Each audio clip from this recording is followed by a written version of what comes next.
Argentina ফ্যানদের জন্য সুখবর। অবসর ভেঙে 2026 সালের বিশ্বকাপে পা রাখবে আনহেল ডি মারিয়া, যে বিষয়টি নিশ্চিত করেছে আর্জেন্টিনার অনেক গণমাধ্যম। দর্শক, বিষয়টি শুনে অবাক হচ্ছেন, কিন্তু এমনটাই ঘটতে যাচ্ছে 2026 বিশ্বকাপে। জানুন বিস্তারিত। দর্শক, আর কিছুদিন পরেই শুরু হবে ফুটবল বিশ্বকাপ। তবে এখনও চূড়ান্ত স্কোয়াড ঘোষণা করেন নাই আর্জেন্টিনার মতো বড় দল সংখ্যায় রয়েছেন আনহেল ডি মারিয়াকে নিয়ে, যেখানে জানা যায় তাদের গণমাধ্যম থেকে আর্জেন্টিনায় ফিরবে 2022 সালের বিশ্বকাপের পর অবসরে নেওয়া আনহেল ডি মারিয়া।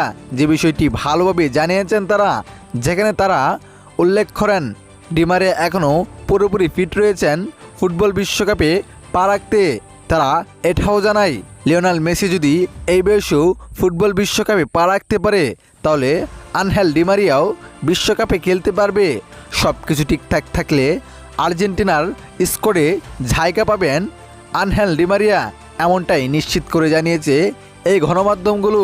তো দর্শক, আপনি কি চান অবসর ভেঙে বিশ্বকাপে খেলতে আনহেল ডি মারিয়া? অবশ্যই আপনার মূল্যবান কমেন্টটি আমাদের ভিডিওর কমেন্ট বক্সে জানাতে ভুলবেন না। ধন্যবাদ।